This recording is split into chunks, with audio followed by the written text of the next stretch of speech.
Greetings, Night City.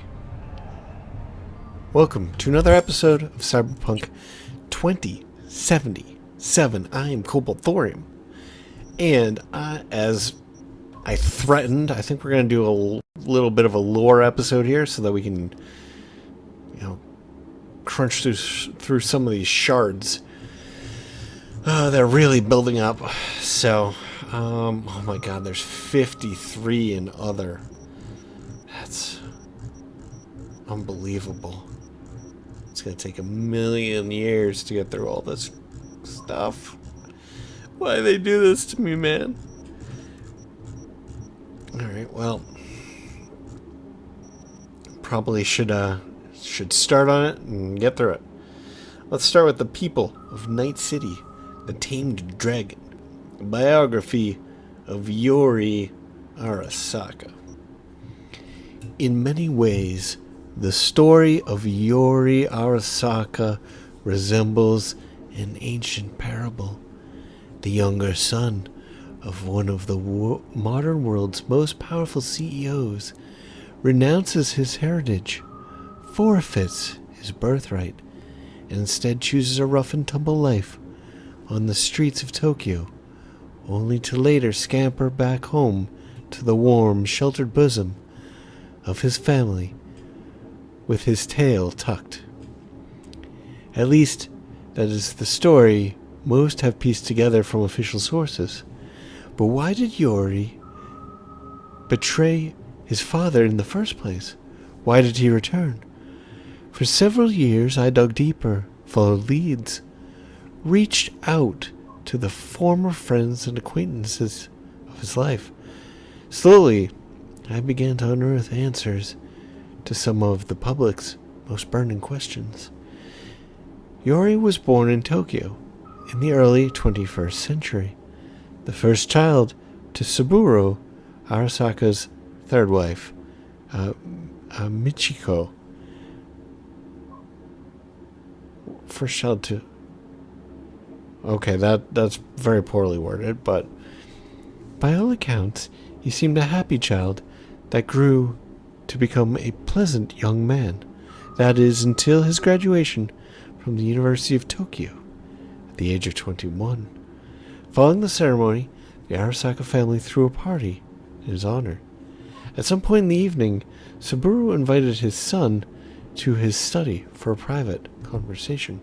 What transpired there is wholly unknown, but after corroborating varied accounts, it is clear Yuri must have slipped out from the party and the estate only a few hours later. Gone, a whisper in the night. Over the next few years, Yuri was occasionally spotted in the company of a nomad group by the name Kotetsu no Ryu, or the Steel Dragons. As part of this youthful rebellion, he purposefully involved himself in altercations with Arasaka agents and promoted anti-corporate slogans.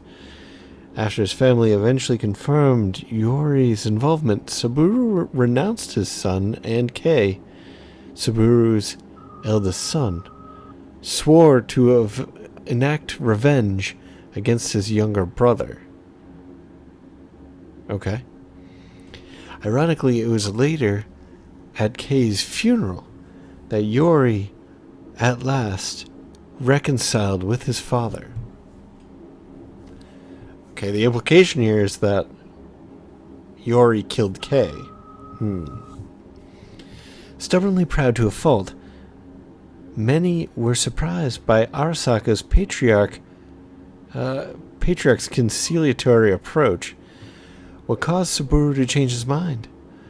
What role might have Saburo's sister, Hanako, played in their peaceable reunion? That much yet remains to be discovered. Okay? Let's do some of these other... Let's do... Get at home. These days, when the police have so much more to worry about than whether the kids are smoking special cigarettes when designer drugs can be bought on any corner. We say back to the basics. Why line producers and dealers' pockets? Why line? Okay, line isn't a verb. Well, when you can make your own concoctions in the comfort of your own garage. In the following chapters, we'll give you a quick, easy to follow recipes for your favorite boosters. It's fun. Okay, let's do Bushido and postmodernism. Oh my god, look at this. The Bushido franchise is a litmus test of our time. This groundbreaking film series puts on full display the entire spectrum of American society, masterfully pointing out the greatest problems in the neo-modern era. Live Fast, Die Never was, in its way, a generational manifesto of the affirmation of life. The use of vivid colors, shaky cinematography, ubiquitous blood effects, and the pervasive brain splatter testifies to the extraordinary self-awareness of the director, who once revealed in an interview how he effing loves it when hot chicks dissect the out of the bad guys. Okay? Interesting kink. Perhaps no other concept more aptly describes the underlying societal ethos when Bushido 3 was released. Especially worthy of note is the repetition in subsequent installments of the implant bomb motif, through the prism of which the protagonist reinterprets reality. One example of this convention's flawless interpretation appears in the latest film in the series, Bushido X Fades Black. The scene in which the powerful Gorira disembodies the arm of Jake, as played by the transcendent Tim Kelly, demonstrates in brilliant form the duality of the human condition.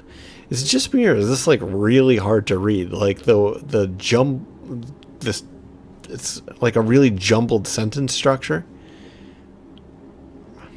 Anyway, maybe it's just me.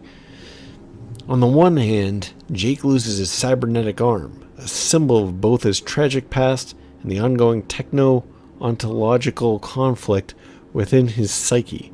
On the other hand, it is precisely due to this dismemberment that Gorira is blown to bloody bits by a sensational explosion sequence, and the final disintegration of the antagonist's body into a blood spray of gore.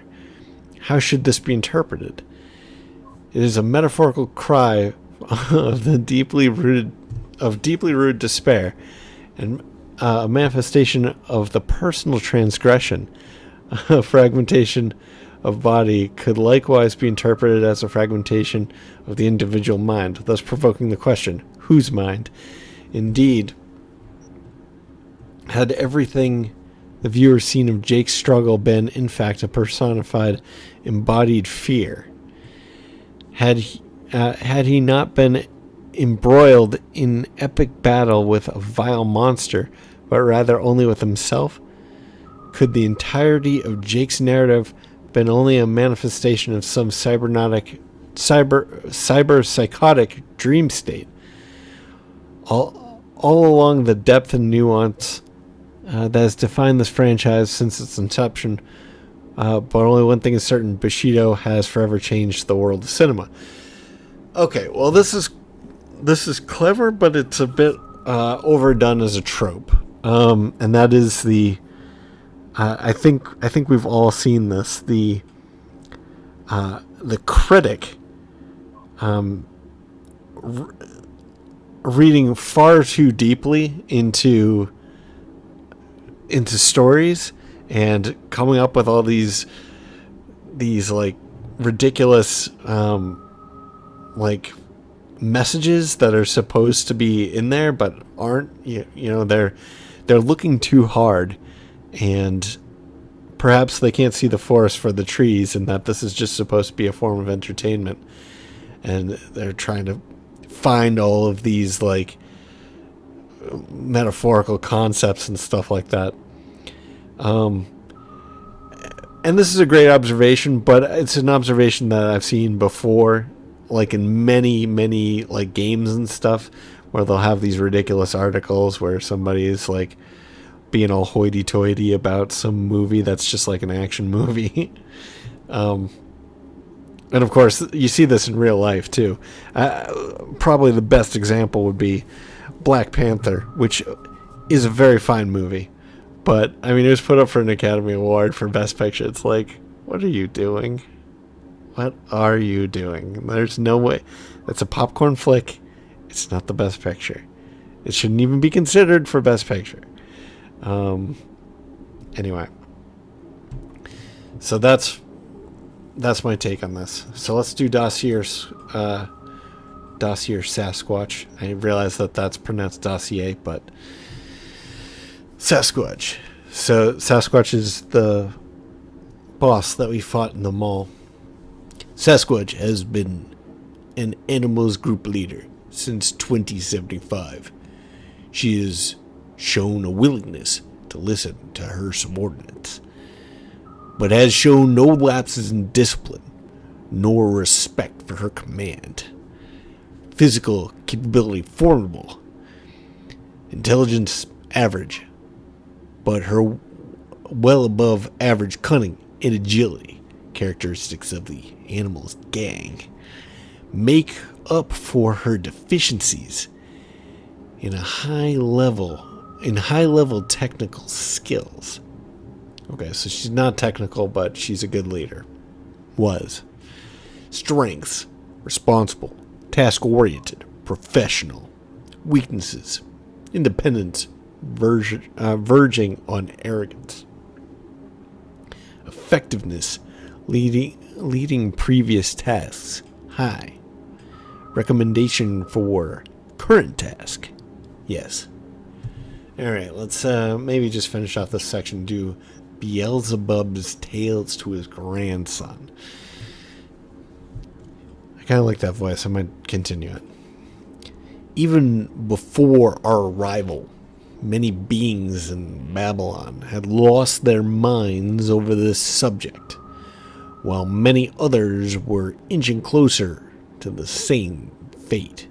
The burning question of the day, the question that racked the brains of both pitiful scientists and normal beings of Babylon, was this: do we have a soul or not?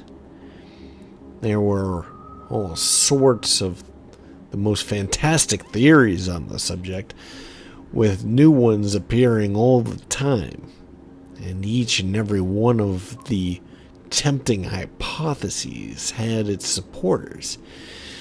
Despite the overwhelming number and diversity of these beliefs, they were all based on one of two completely opposing premises. The first was called atheism, while the other was idealism or dualism. All dualistic hypotheses held the soul existed, and of course, that it was immortal and could suffer many things even after death of its host being. Meanwhile, the atheistic theories held the complete opposite view. In short, my boy, when we came to Babylon, we came upon what could only be called constructing the Tower of Babel. Okay, the ending of that is a little surprising. I'm not entirely...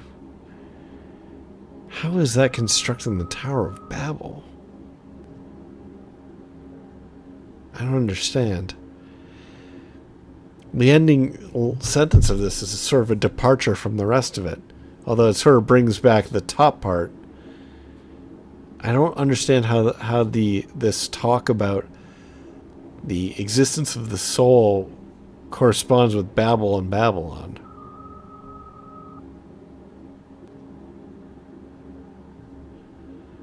I mean, they're... So the tower, which is a tarot card, by the way, was sort of a way to cheat God's judgment and build a stairway to heaven. That's interesting. Never thought of Stairway to Heaven as a Tower of Babel metaphor. Maybe it is. Anyway, and so God struck it down. So maybe what they're trying to say is that atheists are trying to construct something like a Tower of Babel? And this is interesting too. Beelzebub is a sort of like a god analog, but living in hell in Paradise Lost. So when Lucifer is sent to hell and becomes Satan, Beelzebub's already there. Which is interesting because it implies that Beelzebub was not created by God.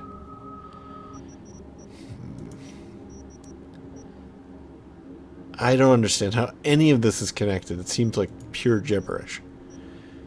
Okay. Let's move on.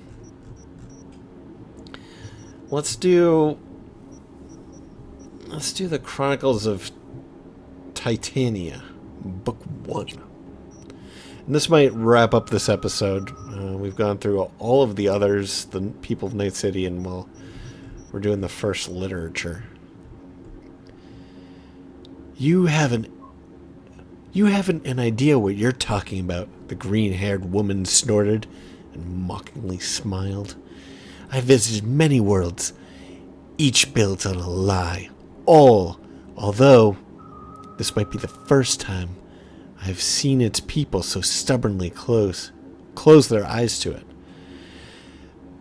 Vizan felt a rage rise inside of him. How dare this woman, an outsider to the utopia of Titania, so harshly criticize a system that has guaranteed the happiness of millions? He thought to himself. If anyone is blind here, it's you.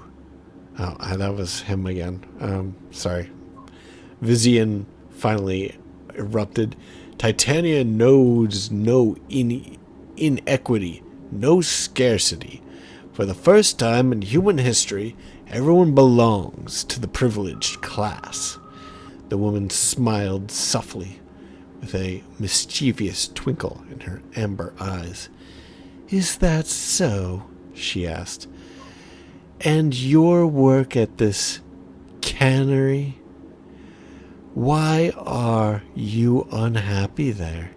Vizian forced himself to remain calm, and in truth, he wasn't sure why the stranger's comments had made him so upset. Perhaps it wasn't the foreigner's fault. She could not comprehend that humanity had finally achieved the ideal society. Her home, as she described it, resembled a primitive world, one long tainted by the stain of feudalism. In a sense, she was like a child, intelligent, yes, but ignorant and self-righteous to a fault. There must be a group in society responsible for this type of work, Vizian explained. Thankfully, due to the advancement of robotics, the means of production have become fully automated and shifted away from our hands. We now serve only in supervisory roles. So to answer your question, no, I'm not unhappy. The robots do my work for me. Wait, you know what robots are, right? Of course I do. We have something similar, only made from clay and stone, the lime-haired woman replied, still in a smug tone. Very well, your world has done away with work by hand, but if that's the case, Does that not mean workers such as yourself have lost their former value? Are you suggesting there are none who govern your progress from above your standing, who determine your responsibilities? No response. The woman's golden eyes flashed as she laughed at Vizian's confused, flustered silence. My apologies. The stranger's lips curled into an embarrassed smile. Maybe you are an equal member of this corporation? But of what I've seen here, nothing about it matches what you've described. All right. Interesting. So I think that's going to wrap up this episode here. Thank you very much for joining me. And if you did I say thank you very much for joining me? Thank you very much for joining me. If you like this, please like and subscribe. What is life without its body? And I will catch you in the next episode. If not Bye-bye. souls